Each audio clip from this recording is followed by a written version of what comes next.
Assalamualaikum warahmatullahi wabarakatuh. Perkenalkan, saya Safira Alivia Salsabila dari Departemen Teknik Kimia MPKTA 03.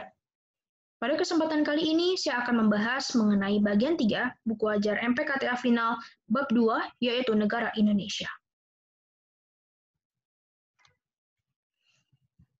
Pada kesempatan kali ini, saya akan membahas mengenai hakikat negara, geopolitik dan geostrategi, serta Negara Kesatuan Republik Indonesia.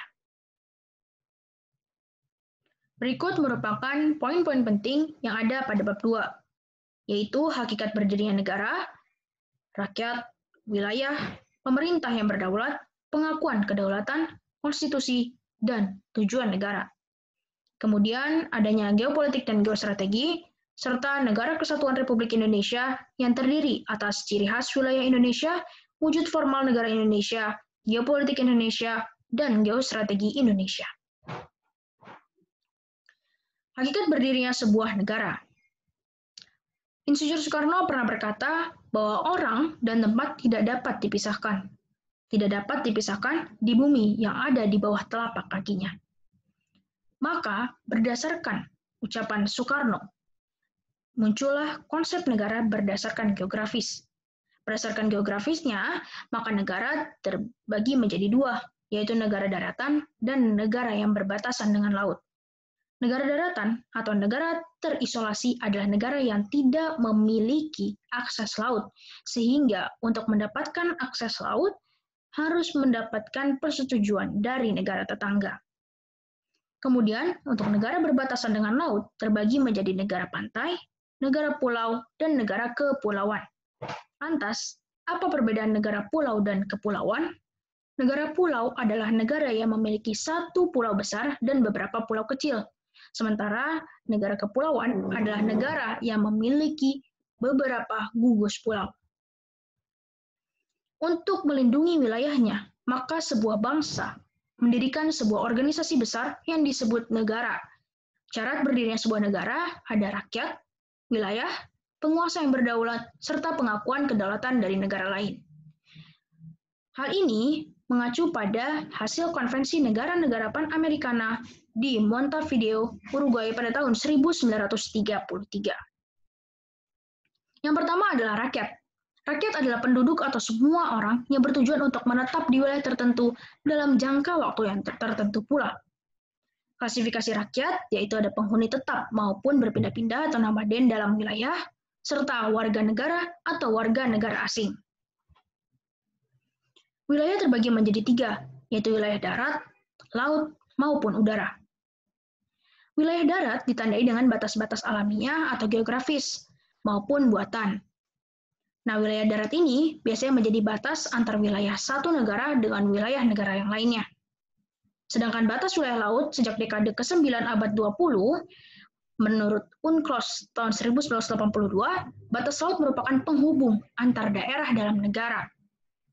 Sedangkan penentuan wilayah udara mengacu pada Konvensi Paris yang ditandatangani pada 23 Oktober 1919, yang di mana konvensi tersebut menyatakan setiap negara mempunyai kedaulatan penuh dan eksklusif atas ruang udara yang terdapat di atasnya. Kemudian adanya pemerintah yang berdaulat. Pemerintah adalah pemegang atau penentu kebijakan, di mana pemerintah menjadi tonggak utama yang mengajarkan dan membimbing para rakyatnya menuju tujuan dan cita-cita negara. Pemerintah yang berdaulat mempunyai 2 kekuasaan yang bersifat ke dalam dan keluar. Kekuasaan yang bersifat ke dalam adalah pemerintah dapat membuat kebijakan-kebijakan yang mengikat warga atau rakyatnya, tetapi berdasarkan hukum-hukum atau konstitusi yang berlaku. Kemudian, untuk kekuasaan yang bersifat keluar, menyatakan bahwa upaya mempertahankan kemerdekaan menjadi tanggung jawab pemerintah. Untuk mengurangi atau mencegah tindakan monopoli, maka Max Weber menyatakan ada pemisahan kekuasaan atas lembaga-lembaga negara yang disebut trias politika. Trias politika yaitu ada legislatif, eksekutif, dan yudikatif. Legislatif adalah pemegang kekuasaan yang membuat undang-undang. Eksekutif adalah kekuasaan yang melaksanakan undang-undang, sementara yudikatif adalah kekuasaan yang mengawasi pelaksanaan undang-undang. Selain itu, terdapat pengakuan kedaulatan. Pengakuan kedaulatan bukan merupakan syarat terbentuknya sebuah negara. Namun, Apakah mungkin sebuah negara dapat menjalin hubungan internasional tanpa ada pengakuan kedaulatan terlebih dahulu? Maka dari itu, pengakuan dari negara lain bersifat deklaratif yang dapat dibedakan dengan status de jure maupun de facto. De facto secara fakta yang ada, sementara de jure berdasarkan hukum. Selain itu, terdapat konstitusi. Konstitusi merupakan dasar hukum berdirinya sebuah negara. Nah, konstitusi berasal dari bahasa Prancis, yaitu constituir atau membentuk yang diartikan sebagai pengaturan dasar pembentukan sebuah negara. Jadi, negara untuk melaksanakan aktivitasnya harus didasarkan pada konstitusi yang ada.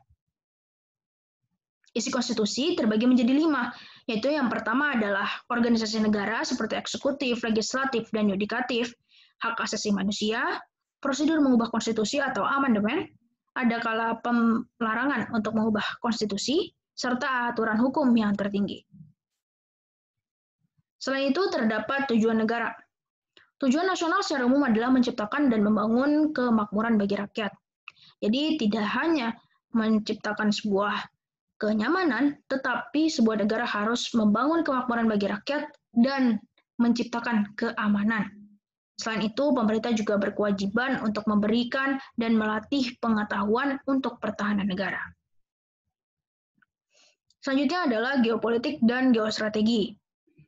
Geopolitik membahas mengenai geografi dari segi politik yang berkembang menjadi konsep politik dalam arti distribusi hamparan geografis negara.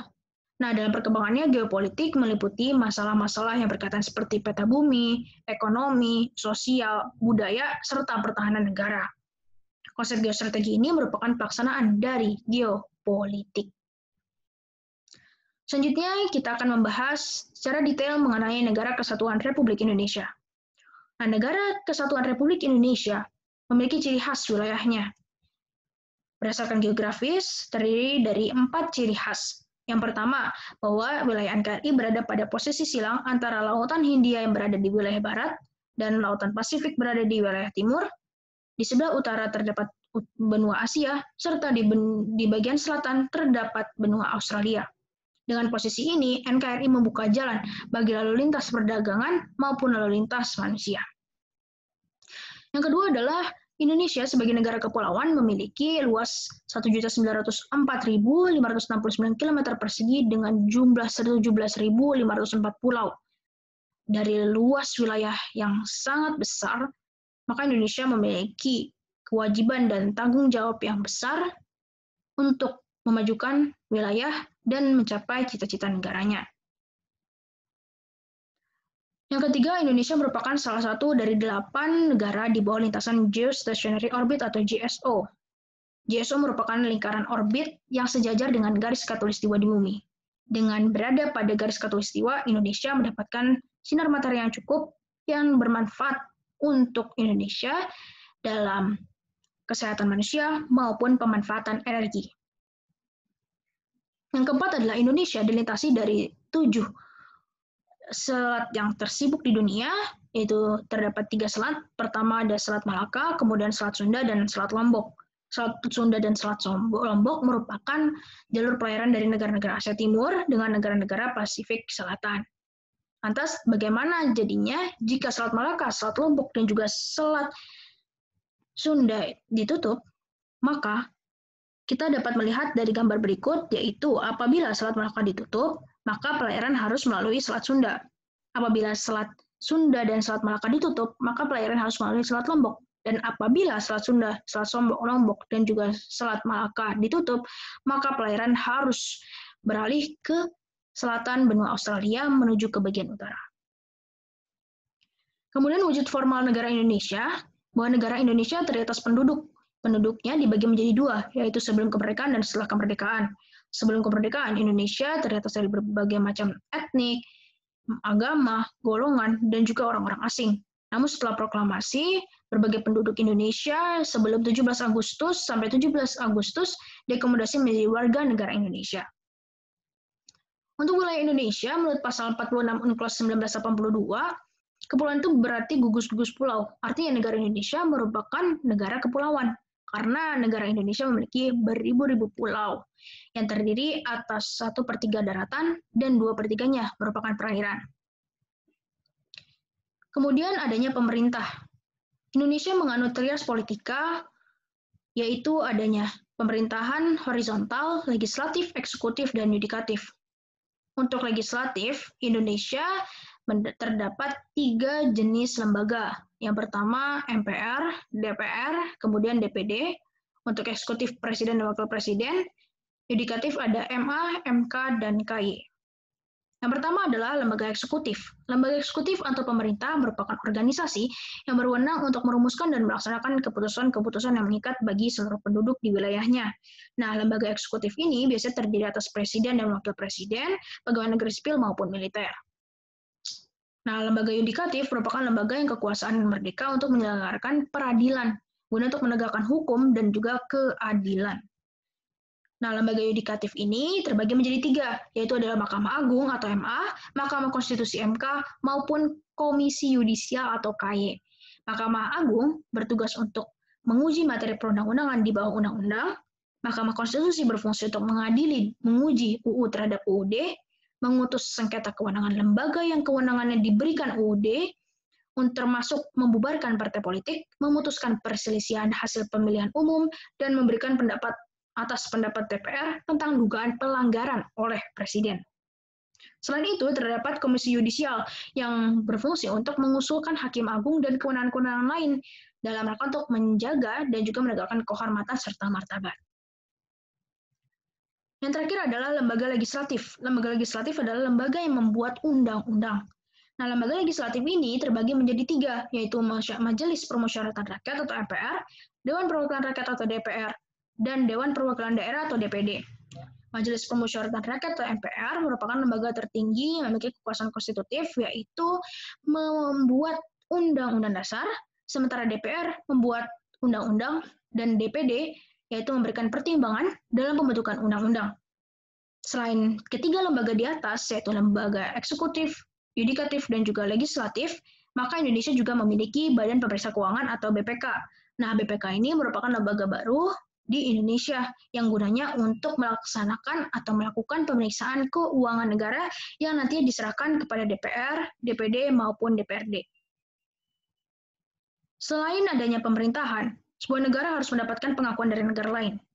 Negara yang mengakui kedaulatan Indonesia pertama kali adalah Mesir, secara de facto pada tanggal 22 Maret 1946, kemudian ada de jure pada 10 Juni 1947, serta negara kedua yaitu India, yang mengakui kemerdekaan Indonesia dan mencoba untuk menggagas resolusi Asia Afrika yang mengecam agresi militer Belanda di Yogyakarta pada tanggal 19 Desember 1948. Nah, selain itu terdapat konstitusi atau undang-undang dasar.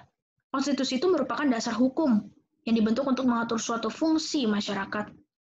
Nah, secara hakiki sebenarnya konstitusi merupakan perjanjian antar masyarakat dalam bernegara dan juga kontrak-kontrak sosial. Sementara itu, secara terminologi, bahwa konstitusi itu merupakan sejumlah aturan dasar dan juga ketentuan hukum yang dibentuk untuk mengatur fungsi, lembaga dan pemerintahan, termasuk rakyat. Sementara pembagian dari Undang-Undang Dasar itu sendiri ada 3. Yang pertama ada pembukaan, batang tubuh, dan juga penjelasan. Untuk pembukaan terdapat 4 alinea. Ada hakikat nilai hukum, Tuhan, kodrat, etis, dan juga filosofis. Sementara untuk batang tubuh terdiri atas 16 bab. 37 pasal, 4 pasal aturan pemeralihan, dan 2 pasal aturan tambahan. Sementara untuk penjelasan, merupakan keterangan-keterangan dari pembukaan dan juga batang tubuh. Yang terpenting adalah tujuan dari negara. Sesuai dengan Undang-Undang Dasar 1945 alinea keempat, bahwa tujuan negara Indonesia adalah melindungi segenap bangsa Indonesia dan seluruh tumpah darah Indonesia, memajukan kesejahteraan umum, mencerdaskan kehidupan bangsa, dan ikut melaksanakan ketertiban dunia. Tujuan negara ini tentunya dapat dicapai apabila seluruh lapisan masyarakat, lembaga pemerintah, dan seluruh komponen negara dapat bekerja sama dengan baik. Bentuk negara. Bentuk negara Indonesia termaktub dalam pasal 1 ayat 1 Undang-Undang Dasar 1945, yaitu negara Indonesia adalah negara kesatuan yang berbentuk republik, di mana NKRI terbagi menjadi daerah-daerah provinsi, dan daerah provinsi itu dibagi atas kabupaten dan kota, yang tiap-tiap provinsi, kabupaten, kota mempunyai pemerintahan daerah yang diatur dalam undang-undang. Hal tersebut termaktub dalam Undang-Undang Dasar pasal 18 ayat 1. Sementara pemerintah daerah provinsi, kabupaten, kota mengatur dan mengurus sendiri urusan pemerintahan menurut asas otonomi dan juga pembatasan. Menurut pasal Undang-Undang Dasar, pasal 2, pasal 18 ayat 2. Sementara untuk geopolitik Indonesia, bahwa geopolitik Indonesia disebut juga sebagai wawasan Nusantara. Wawasan Nusantara ini didefinisikan bagaimana cara pandang, sikap bangsa terhadap dirinya yang bineka, lingkungan geografis yang berdasarkan Pancasila serta Undang-Undang Dasar 1945. Nah, wawasan Nusantara tersebut memiliki fungsi dan juga manfaat. Fungsinya adalah mewujudkan, memelihara persatuan dan kesatuan, kemudian menumbuhkan rasa tanggung jawab, menegakkan kekuasaan, dan juga merentangkan hubungan internasional, di mana manfaatnya itu adalah untuk merencanakan pembangunan nasional, kemudian adanya pemanfaatan lingkungan yang berhubungan erat, saling terkait, kemudian adanya pola implementasi konsep pertahanan dan keamanan, serta ikut serta dalam perdamaian dunia. Konsep geostrategi Indonesia merupakan salah satu konsep dari wawasan Nusantara. Jadi, untuk melaksanakan konsep wawasan Nusantara, disusunlah konsep geostrategi yang disebut sebagai ketahanan nasional. Ketahanan nasional diartikan sebagai kondisi dinamik suatu bangsa yang berisi keuletan, ketangguhan, serta kemampuan untuk mengembangkan kekuatan nasional tersebut. Kaidah ketahanan nasional adalah menggunakan kerangka pikir Pancasila, kemudian dalam pengaturan penyelenggaraan negara, masalah-masalah keamanan dan kesejahteraan tidak dapat dipisahkan satu sama lain, serta ketahanan nasional merupakan integrasi dari ketahanan-ketahanan setiap aspek-aspek yang ada, seperti ideologi, politik, ekonomi, sosial budaya, dan lain sebagainya. Kesimpulan dari presentasi kali ini adalah bahwa hakikat berdiri sebuah negara itu terbentuk adanya rakyat, wilayah, pemerintah yang berdaulat, konstitusi, dan tujuan negara. Sementara pengakuan secara de facto dan de jure sebuah negara menjadi syarat lain terbentuknya negara.